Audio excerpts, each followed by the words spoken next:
everybody, and excuse me if I just scared someone to death with my no makeup face. Today I'm going to be doing a natural everyday makeup look, but once using 10 high-end makeup products worth around $1,000 and once using 10 makeup items worth just around $10 from the dollar store. But I'm not going to reveal the price of the makeup products until the end of the video, where I'll also do a review and comparison of all the makeup items I used. Now it is your turn to figure out which one is the cheap makeup and which is the expensive one. Can you do it? Go!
This here is the $1,000 makeup face.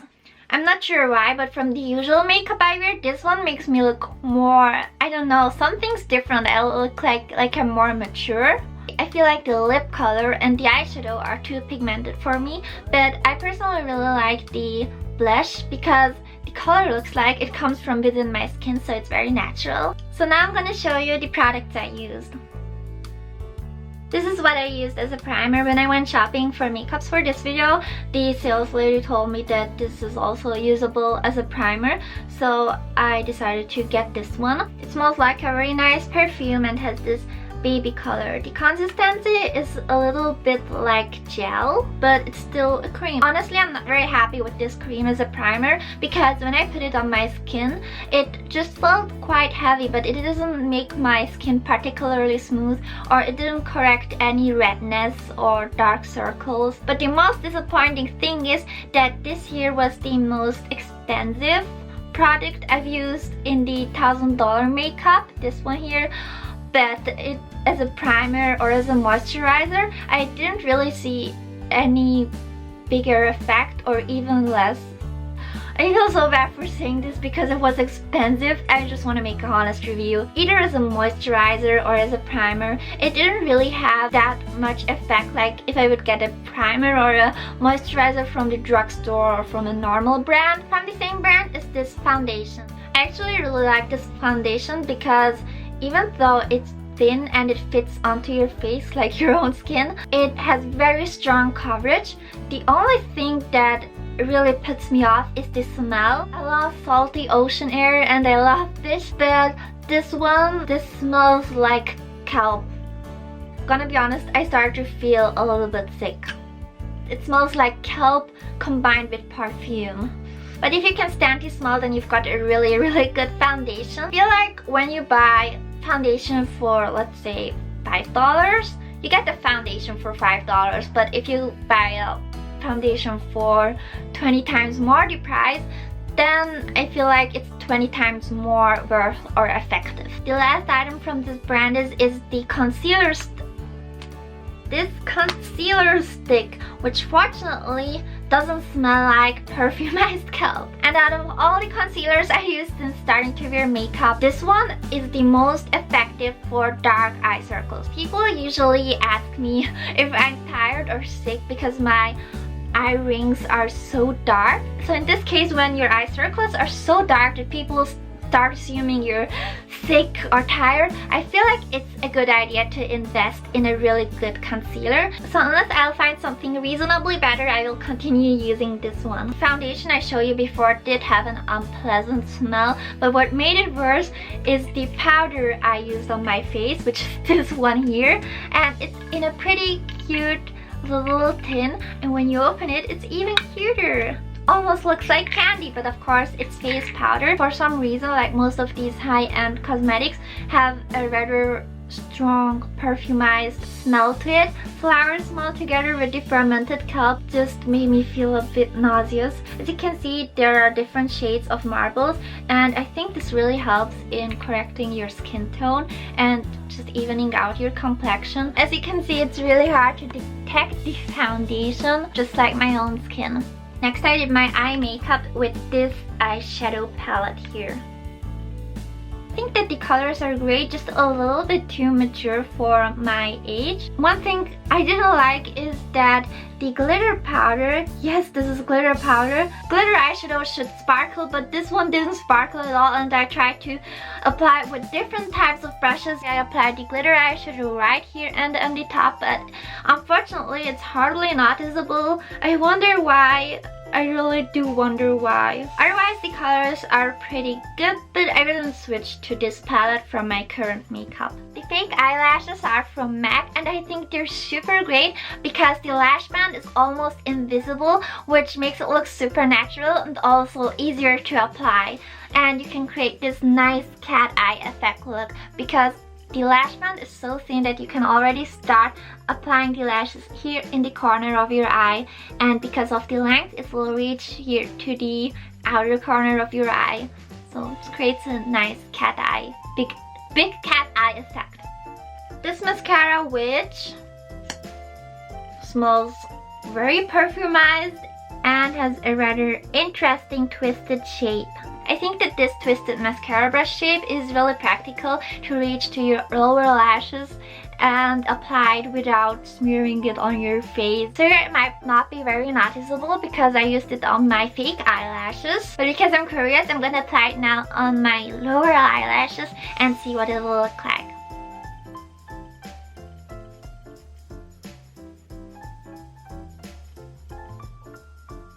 This is what I used for eyeliner, and well, I'm sorry, the actual liquid inside the bottle is average. It can do this.